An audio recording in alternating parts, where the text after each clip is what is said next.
요한복음 6장 1절입니다. 오늘 말씀은 오병이어 사건이죠.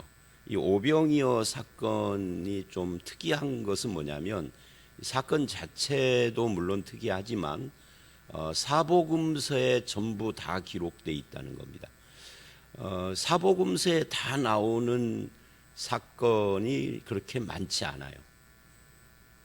그런데 사복음서에 이게 다 나온다는 것은 이 사건이 굉장히 인상이 깊었고 또 의미가 있고 그렇다라는 것을 말하고 있는 겁니다. 공간복음에 나오는 기적들 중에는 요한복음에 없는 것들이 많고요. 요한복음에 나오는 것 중에 공간복음에 없는 것들이 많아요. 예를 들면 가나의 혼인잔치 포도주 만든 거, 그 공간복음에는 안 나옵니다. 니고데모 이야기도 안 나옵니다. 베데스다 이야기도 물론 안 나오고요. 사마리아 수가성 여자 이야기도 안 나옵니다. 이제 7장에서 보게 될 초막절, 예루살렘 초막절 이야기도 안 나오고요. 8장의 그 가늠하다 현장에서 잡힌 여자 이야기도 안 나옵니다. 그런 것들이 이제 안 나오는데 이 6월절 이 오병이어 사건, 이거는 사복음서에 다 나와요. 이게 참 중요한 사건이고 특이한 사건이고 의미 있는 사건이다 하는 것을 말해주는 거죠. 우리는 오병이어 사건 하면은 무엇을 제일 먼저 떠올립니까? 이런 걸 주로 많이 이야기를 합니다. 한 소년이 오병이어를 예수님께 바쳤다. 그래서 이 말씀을 가지고 이 소년의 헌신, 이런 주제로 굉장히 많이 말을 합니다. 그러나 이 본문을 잘 읽어보면은 소년의 헌신이라는 건 없습니다. 그거 다 지어낸 이야기고 가짜입니다. 그리고 소년의 도시락 오병이어, 그것이 핵심도 아닙니다. 성경을 잘못 읽는 거죠. 내가복음, 누가 그런 말을 하는데 내가복음으로 읽는 거예요. 이 본문이 말하는 것은 그런 것이 아니에요. 이 오병이어가 말하는 건 예수 그리스도가 누구냐 하는 것을 말하는데, 그게 6월절이 가까운지라라고 4절에서 이야기를 하고 있고, 이 말씀이 내일 말씀으로 쭉 이어져 가면서 이 오병이어 사건의 진정한 의미가 드러나요. 6월절 어린 양이 바쳐지고 출애굽을 한 것처럼 예수 그리스도의 몸이 바쳐지는, 그래서 이제 예수의 몸과 살과 예수의 피, 이것이 이제 오병이어 사건의 핵심이죠. 거기서부터 예수 그리스도를 먹고 마심으로 영생을 얻는, 6월절 어린 양이 드려져서 출애굽을 했는데 여기서는 예수님의 살과 피를 먹고 마시는, 믿음을 말하는 거죠. 진짜로 먹고 마시는 게 아니라 그것이 갖고 있는 이 영생, 그런 걸 강조를 해요. 그래서 오병이어 사건을 자꾸만 어떤 소년이 드린 도시락 이렇게 말을 하면 안 돼요. 소년이 드리지도 않았어. 자, 다시 이제 자세히 그걸 보겠습니다. 이 6월절 4절에 나오는 이 6월절이라는 것이 어린 양을 제사장에게 가져가면 양의 피는 제단에다 쏟고, 또 양은 죽은 양이죠. 그건 도로 받아서 가져다가 집에 가서 저녁에 그 양고기를 구워 먹습니다. 쓴 나물과 무교병과 함께 먹는, 그게 6월절 잔치였죠. 이때 양의 피와 살이 지금 예수 그리스도가 흘린 십자가의 피와 찢긴 몸을 상징하는 겁니다. 그게 이제 4절에서 그때가 이 오병이어 사건이 이 6월절이 가까운 때 일어났다라고 그렇게 딱 못 박아서 이야기를 하는 까닭이 이 오병이어 사건이 6월절과 같은 어떤 맥을 가지고 있음을 말을 하죠. 그 이단 교회라고 부르기도 좀 그런데 이단 중에 하나님의 교회, 어머니 여자 하나님 장길자를 믿고 하나님도 남자 하나님 안상홍이 있고 여자 하나님도 남녀가 있다라고 하는 요상한 요설을 주장하는, 거기에서는 안식일을 지켜야 되고 유월절을 지켜야 된다 그래요. 그래서 거기에 빠진 사람들에게 이걸 물어봐야 돼요. 유월절을 어떻게 지키는가? 유월절을 정식으로 지키려면 자기가 사는 아파트 문, 이 현관 문에다가 피를 발라야 해요. 그리고 그 제사장에게 가지고 가서, 제사장도 없지만 지금 현재는 제사장이 가지고 와서 어린 양을 잡고, 뭐 제사장에게 안 가지고 가더라도 양을 잡아서 그래서 그 피를 바르고 그 집안에서는 양고기를 구워 먹어야 돼요. 삶아 먹어도 안 돼요. 구워서 먹는데 쓴 나물과 무교병과 함께 먹어요. 그거 먹고 끝나는 것이 아니라 그걸 먹은 다음에는 반드시 허리띠를 메고 집안 가재도구 다 싣고 이사 가야 돼. 그렇게 안 지키면 유월절 안 지킨 거예요. 가짜야. 거짓말로 지키는 거예요. 근데 아마 제가 가보지는 않았지만 유월절 지킨다고 헌금 내라고 그러고 끝날 거예요 아마. 그러니까 이단인 거죠. 유월절은 그런 게 아닙니다. 예수 그리스도에게서 완성된 것이기 때문에 우리는 양을 잡고 그러지 않습니다. 어린 양 예수 그리스도가 십자가에 못 박혔다. 그 피와 그 찢긴 살, 몸, 그것이 우리에게 주는 의미, 그리고 내가 예수 그리스도를 믿어 구원받는, 이 구원이라는 것이 세상에서 건짐받아 하나님 나라로 옮기는 건데 마치 애굽에서 나와서 출애굽을 해서 가나안으로 옮기는 것 같은 그 출발이 유월절이잖아요. 그런 의미인데 자꾸만 유월절 지킨다 예수 그리스도에게서 완성된데, 그러니까 이걸 분명히 해야 합니다. 구약의 모든 절기가, 지금 요한복음이 그 이야기를 계속 하잖아요. 구약의 모든 절기, 안식일부터 시작을 해서 희년, 유월절, 초막절 하는 이 모든 절기가 예수 그리스도에게서 성취가 되고 우리는 예수 그리스도를 믿는 거예요. 다시 뭐 안식일을 지키고 유월절을 지키고 그렇게 한다면 이 성취된 예수 그리스도 이 복음을 부정하는 거라, 이거를 안티크라이스트, 즉 한국말로 적그리스도라 그러는 겁니다. 그게 이단인 거죠. 자, 다시요. 1절을 보면 이렇게 말을 합니다. 디베랴의 갈릴리 바다. 이 디베랴라고 하는 것은 이제 AD 26년경에 헤롯 안디바 왕이 갈릴리 서쪽 해변에다가 건설해서 로마 황제 티베리우스라고 하는 황제입니다.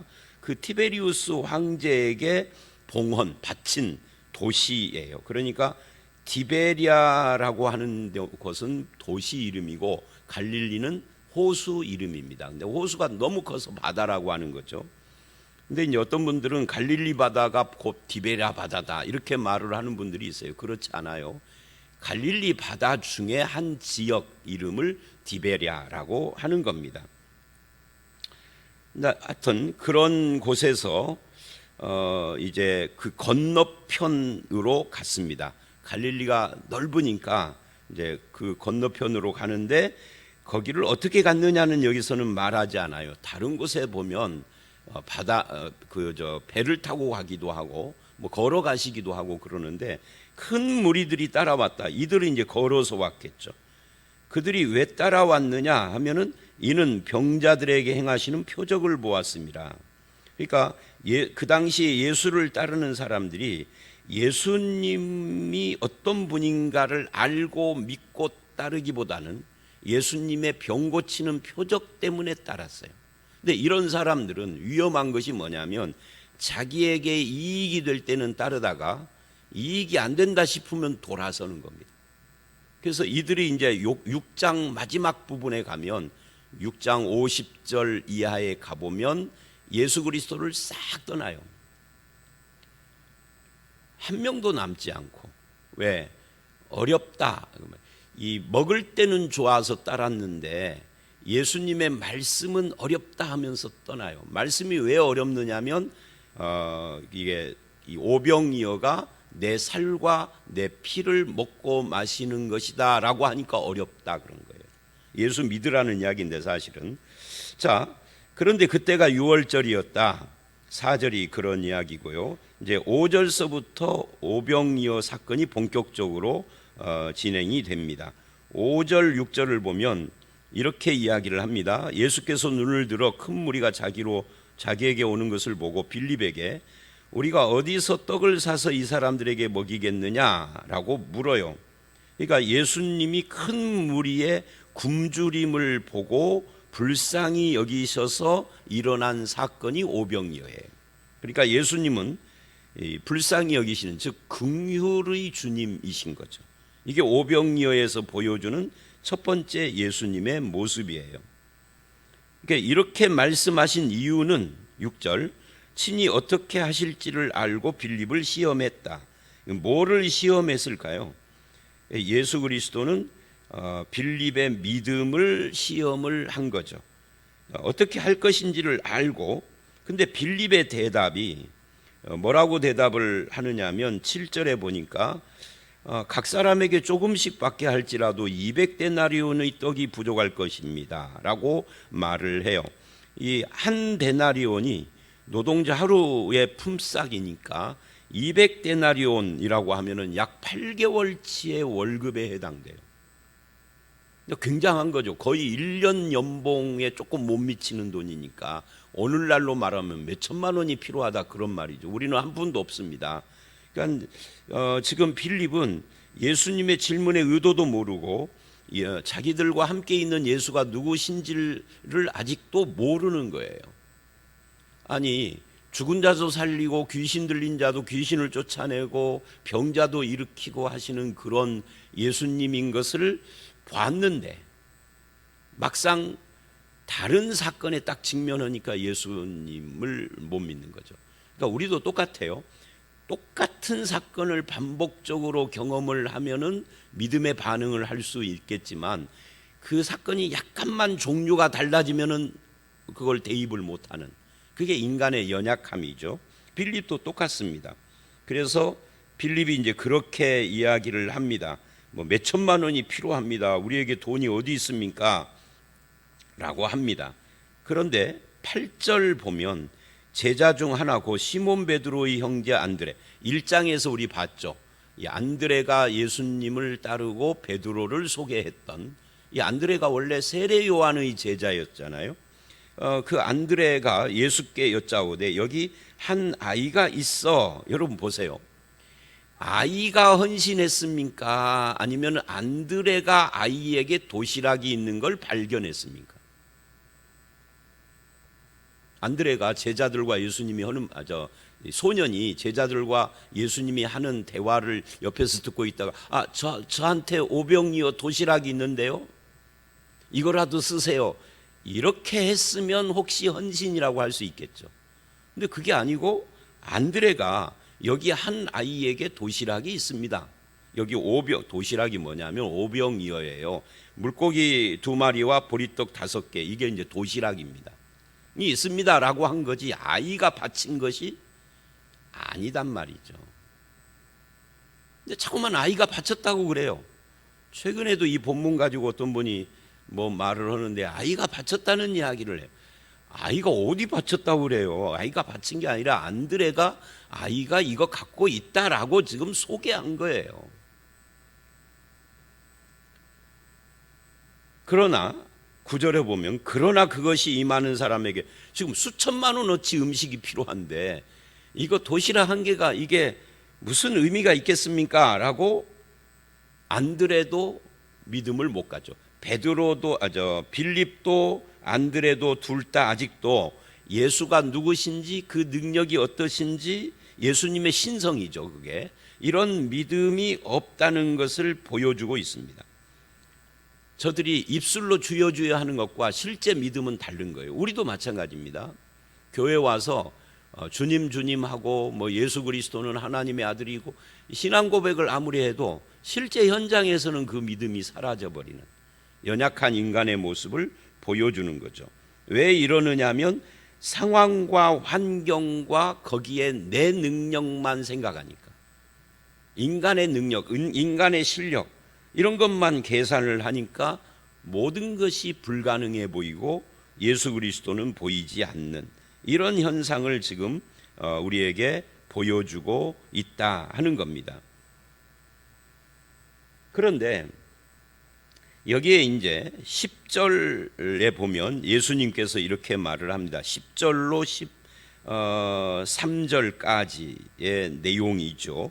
이게 오병이어의 기적입니다. 이 사람들로 앉게 하라.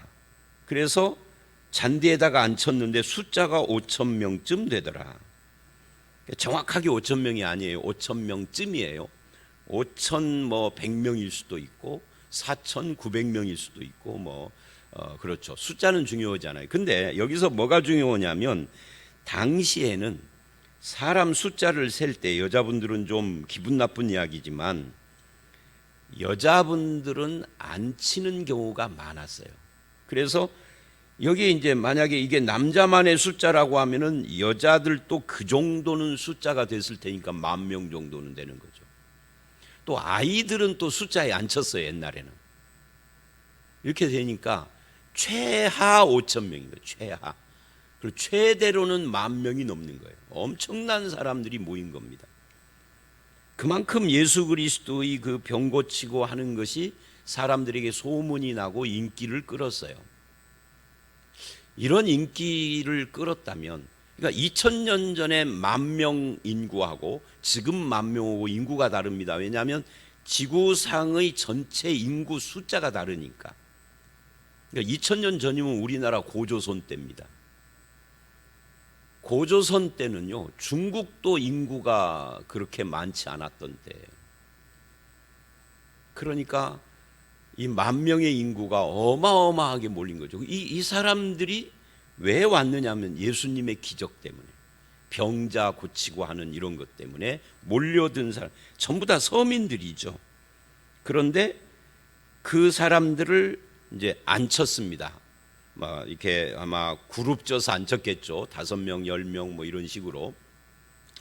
그리고는 떡을 가져서 축사하신 후에, 그래요. 이 축사했다라는 말은 유로게센에서 이게 감사했다 또는 찬양했다 이런 의미입니다. 예수님이 기도했다 이렇게 말을 할 수도 물론 있겠지만 그냥 감사했다 그런 뜻입니다. 누구에게? 하나님께 감사를 했던 거죠. 우리가 식사기도 한 거하고 비슷한 거예요. 그리고 나누어 줬습니다. 물고기도 또 그렇게 나누어 줬습니다. 그런데 어떻게 나누어 줬느냐면 그들의 원대로 주셨다 그래요. 원대로 주셨다라는 말은 요즘으로 말하면 자유배식했다 그런 말이죠. 물고기가 2마리밖에 없는데 물고기 2마리로는 양이 안 찹니다. 모자랍니다. 그러면 3마리도 주신 거예요.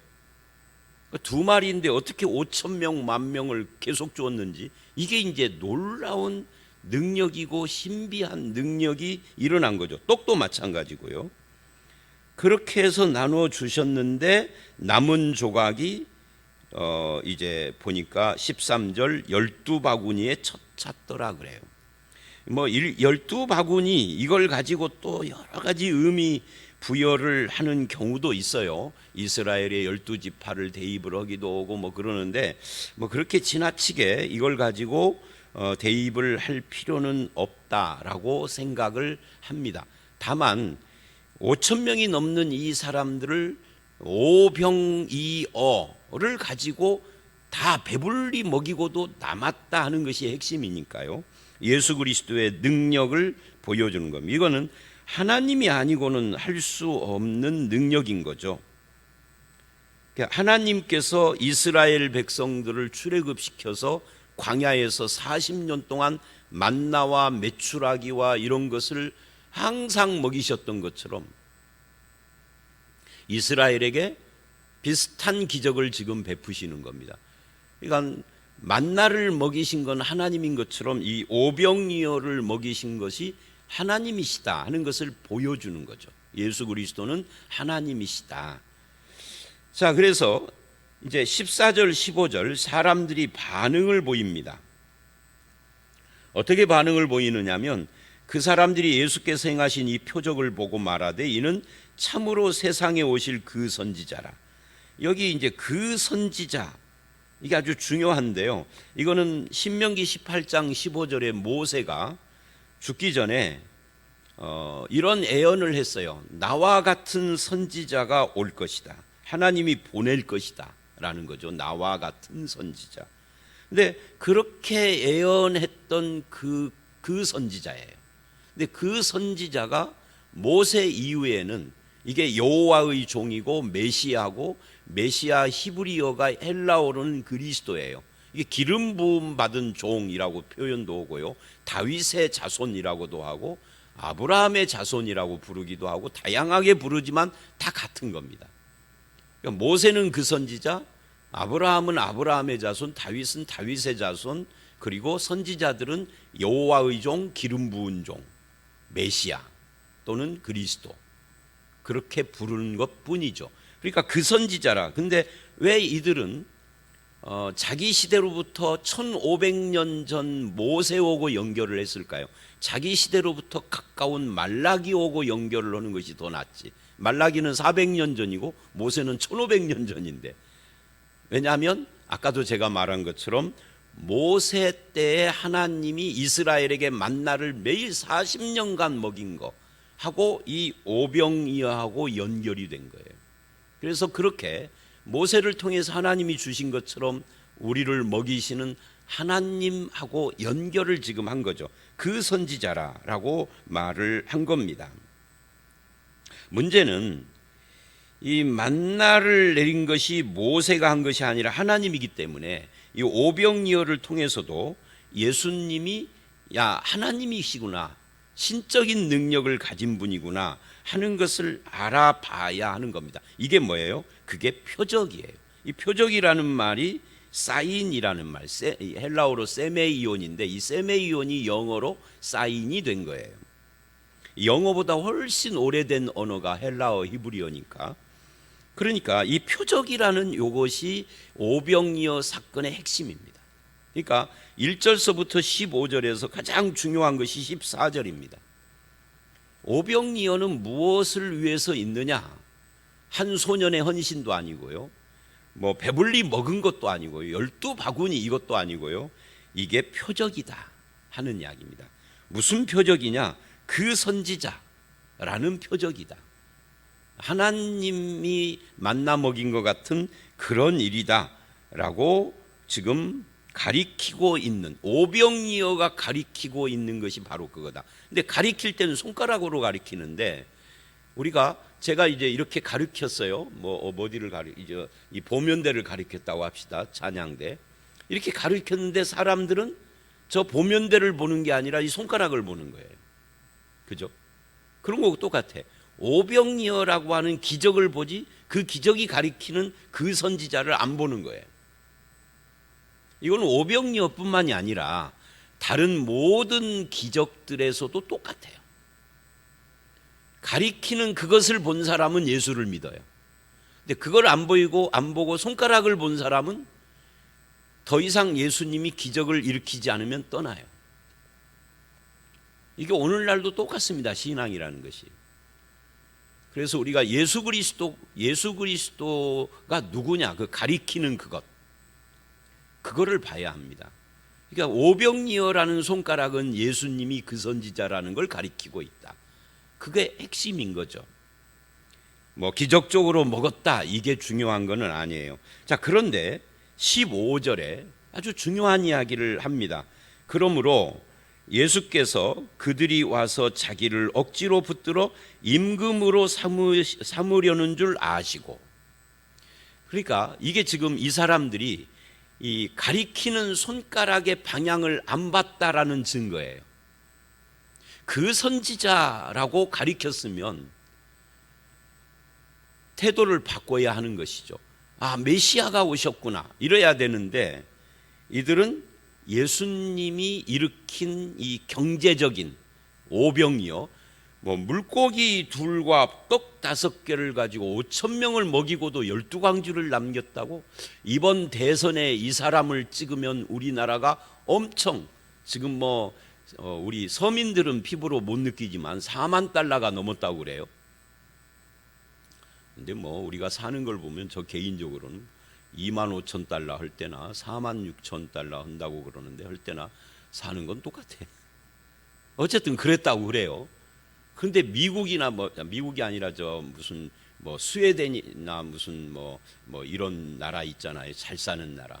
미국도 그렇고 이런 데는 막 8만 달러 그러면 우리나라보다 거의 2배 지금 가까이 더 경제가 더 높단 말이죠.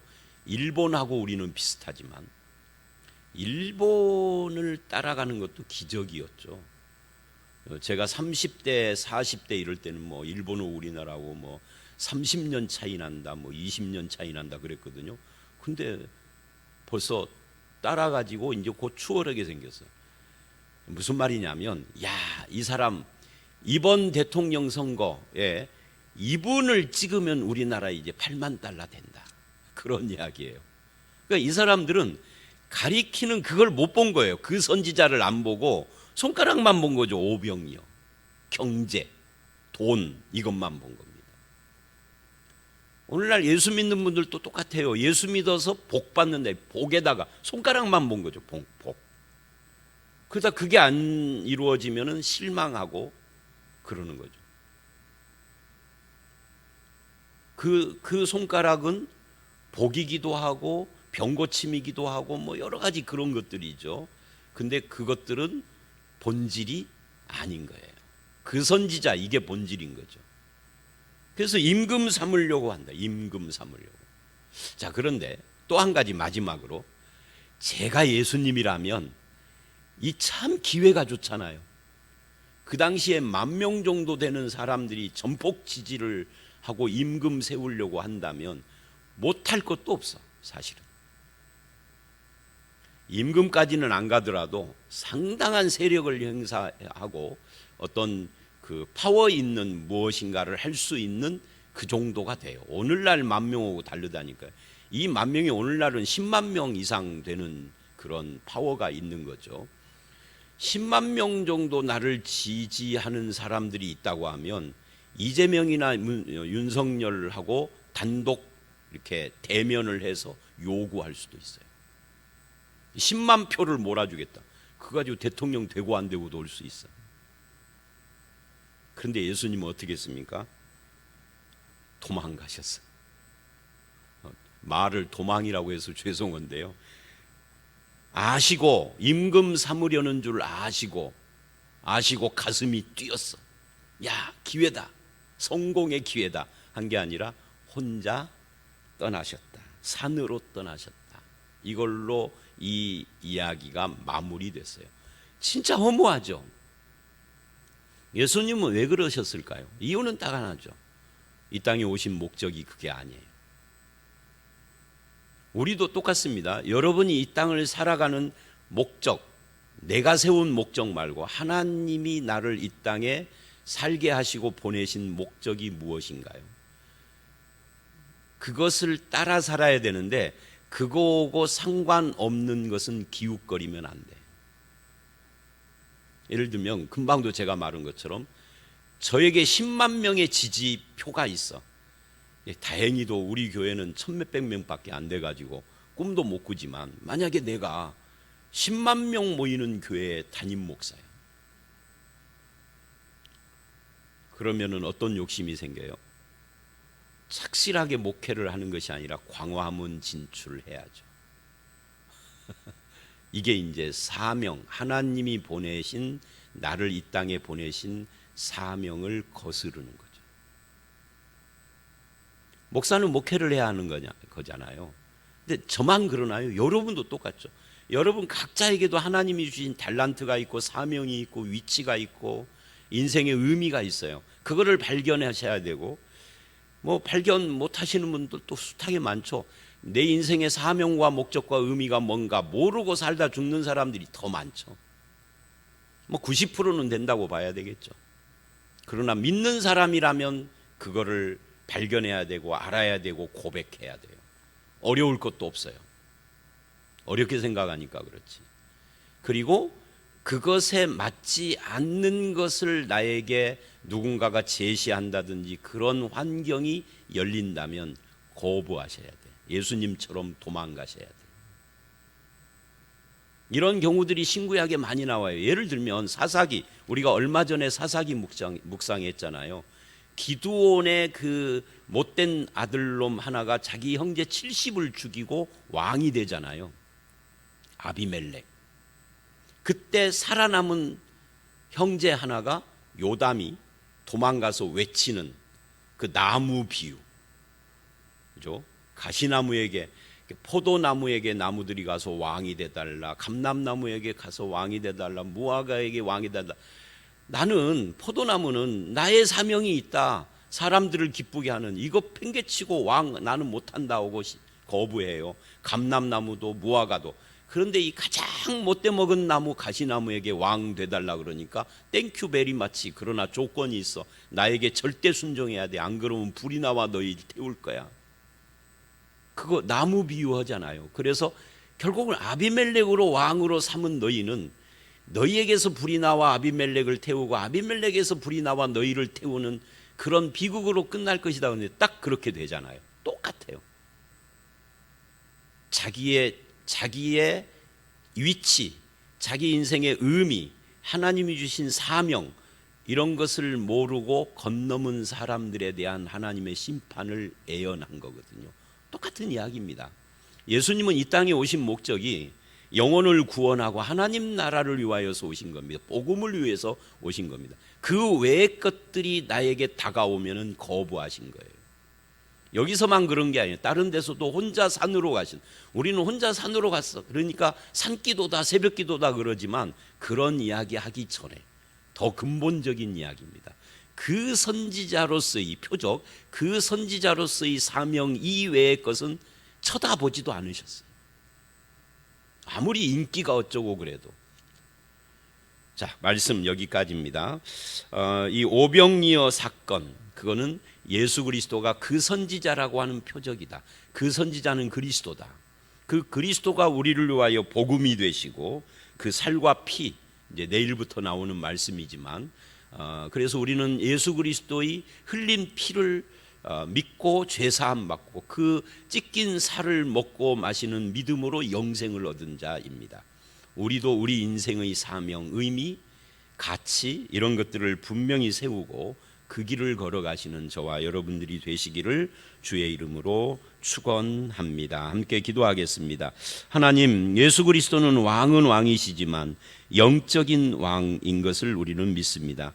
경제 문제를 해결하고 정치 문제를 해결하는 그런 현세적인 왕이 아니라 하나님 나라의 왕이고, 우리를 구원하기 위하여 유월절 어린 양으로 오셔서 그 살과 피를 내주신 그 선지자인 것을 믿습니다. 이 믿음을 가지고 우리가 사는 삶을 바르게 살아가고 내 인생의 의미를 제대로 지키면서 살아가는 그런 성도들이 되도록 우리를 붙잡아 주시옵소서.